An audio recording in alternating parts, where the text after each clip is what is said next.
Hello, today we are talking about free land and is it really a good deal? This video is brought to you by our Dining on a Dime cookbook.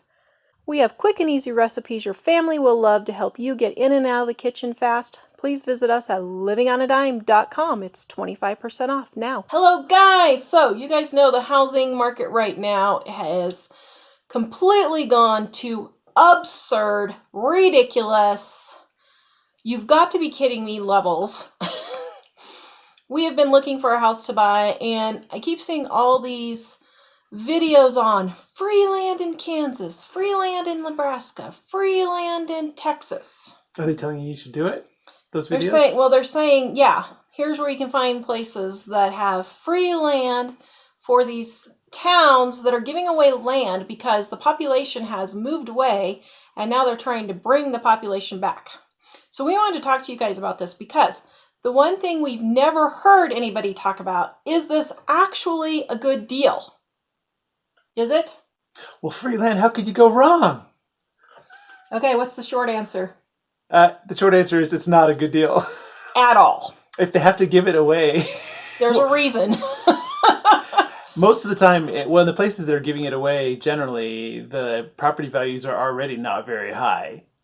And when you go buy a property in a place like that, generally they'll give you a piece of land with the requirement that you build a house of a minimum certain amount of value, which is greater than the value of real estate in their town. So to put that in layman terms, they're asking you to spend $250,000 building a house.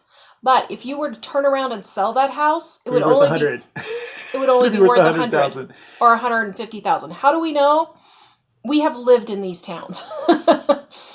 So we have learned from our experience, this is not a good idea by any stretch of the imagination. And you really need to make sure you run your numbers before you go to some of these small towns and get their free land and promise to spend $200,000, $250,000 building a house. Because if you have to sell it, the problem is you won't be able to sell it later.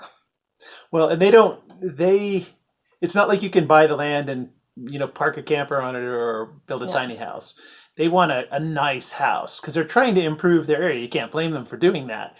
The thing is, for you, if you want to live in that town and you're planning to move there anyway and you're never going to leave, you could spend that money and maybe be happy there. The thing is, in our estimation, we've bought a house in a place with that concept in our minds. We don't care if we ever move again from this town. But we found out life happens. And then sometimes you need to move. And if you need to move, you're going to take a bath on the cost. You're going to spend way more trying to find someone to take the house than you would have spent if you had paid for the land somewhere in the first place. Yeah. And here's the thing. You also have to be absolutely positive you can handle living in a small town. Now, I hate to tell you guys and give you the bad news, but we have lived in 5 small towns. And we're talking small towns. The smallest 400 people. Yeah. The smallest town we've lived in is 400 people. Then we lived in a 600, a 900, and then we have lived in 2,000. The one we currently live in had 2,500 when we moved here, and now there's 4,000 people living here. But you have to make sure you have the personality to be able to handle living in a small town. And a lot of these places with free land, the nearest Walmart is like no less than a half an hour to an hour away. Let me tell you, that drive gets old after a while. We lived in our town of 400. Mike was driving 100 miles each way back and forth to work. I was having to drive 70 miles each way to go to the grocery store. And let me tell you, it got old. Well, and we come up with, systems to make that work, like we don't go to the store that much. But the reality is, even if you don't go that much, it's really difficult for most people to be that remote. Most small towns do not accept you. We lived in the town of 400, and we were there 3 years. We were totally involved with, Mike was in with the play and all this kind of stuff. We had no friends when we left. Now, when we left, everybody was like, oh, you guys are the greatest couple. We're going to miss you and all that. We never did anything with anyone on the weekends or ever had friends come over or anything like that. Small towns are extremely cliquish. And so you've got to make sure that you're going to be okay trying to fit into that town. The next thing is you're not going to have services, okay? You're not going to have good doctors. You're not going to have a lot of shopping. You're not going to have restaurants. You're going to have to be okay with being a homebody if you're living in these small towns. And like when our daughter was born, she had to be flight for life 4 hours away to Spokane because our 10-bed hospital couldn't handle it when she had a hole in her heart when she was born. So you have to make sure that you've got the what? The stamina, the guts, the courage, whatever you want to call it, to be able to live that kind of lifestyle. But the main thing I would say is just painting a picture with actual real life numbers. So you get a piece of free land, but you have to build a house on it that's worth $250,000. The house, if you sold it, would probably sell for $150,000. So if you were to sell it, you'd lose at least $100,000. Now you might say, well, I don't ever plan to move. And that's great. That's okay. And if you are sure, then maybe that would work out okay for you. But the reality is virtually everybody has the potential of some sort of situation that's unexpected where they need to sell it. You might have a family member somewhere else who has an emergency. You might find that for some reason you're going to lose your job in the town that you're driving to. Or just at some point you realize, wow, I really thought I would like this, but I didn't realize how hard it was going to be fitting in to this town. For anyway, something would happen, then you would be at the position of having to say, okay, we made a mistake. Now we need to sell the house for $100,000 less than it's worth. And if you're willing to do that, then fine. And that's the main thing, that because we made the mistake we didn't make the mistake with free land, but we made the mistake on a cheap house that we really liked. But we bought it in a place where the probability of selling it was pretty much zero. Yeah. And we had to pay someone to take our house. And we had to write a check for $8,000 to the bank to pay off our mortgage, and we lost $12,000 because we'd already paid off part of our house. So we lost $12,000 on a house. And we know the pain of that over $8,000. Of course, at the time our income was really low. Yeah. But when you're making $9 an hour, that really hurts. But knowing the pain of having to pay $8,000 to have someone take the house, that was after the mortgage was paid off. We still had to pay them $8,000. Then the thought of having to pay someone $100,000, it really makes you want to think. So I'm not saying that nobody should ever do this, but I would say you'd have to be very certain that you want to live in this town. And probably you'd have to be able to afford to throw it all away if you can't live there. Yeah. Yeah. And also in these little towns, really check them out thoroughly. In this little town that we moved to, it was the first house we'd ever bought. We'd only been married 2 years. We bought this house, and the realtor just kind of under her breath said, yeah, the airport's not that bad. It only flies at certain times of the day, 3 months out of the year.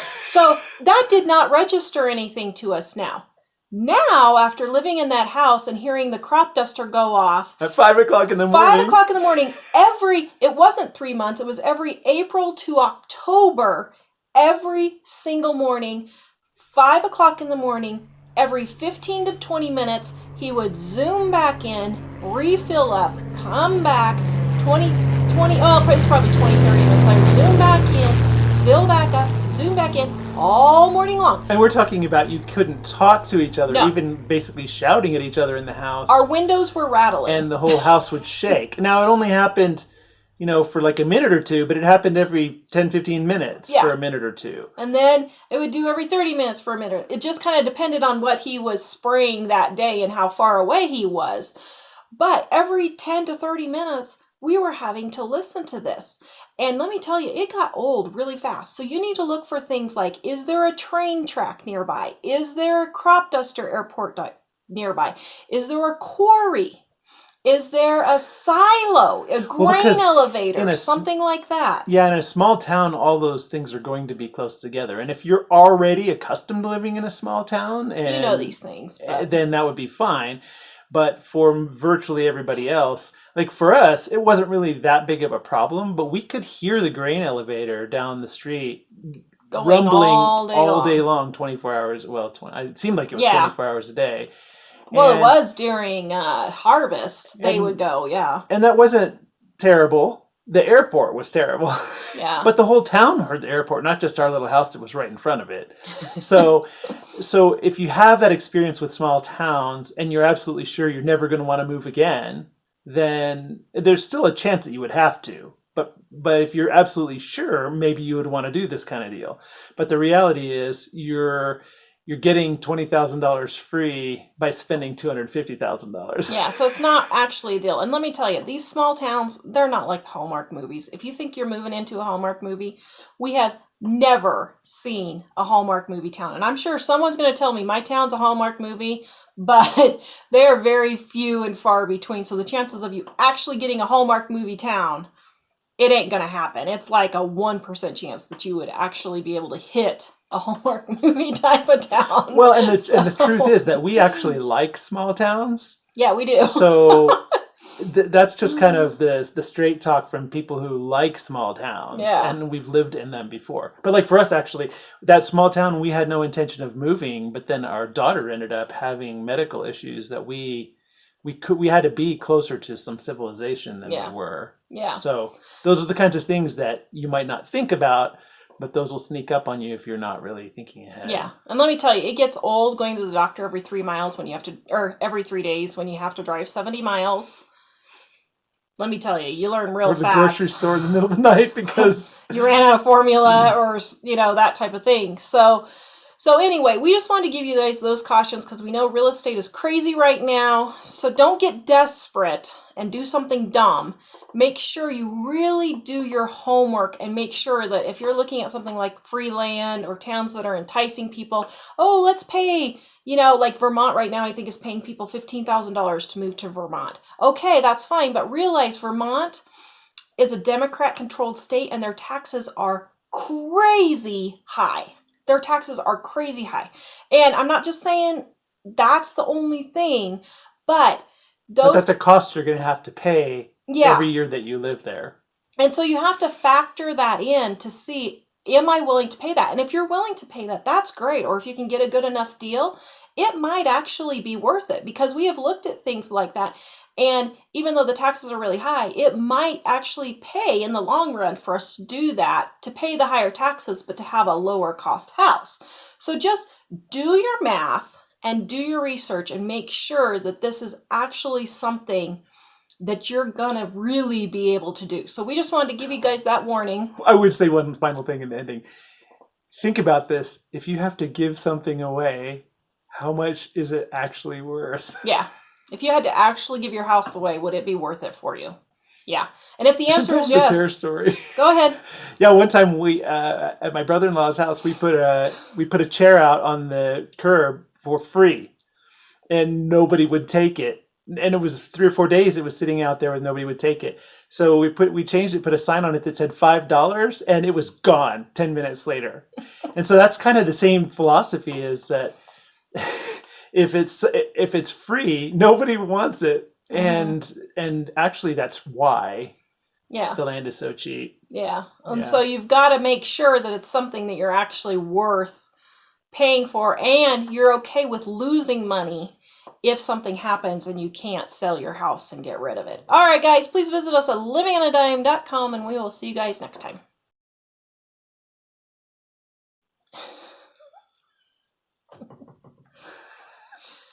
You're going to scare them. Okay, are we ready? No. Go ahead.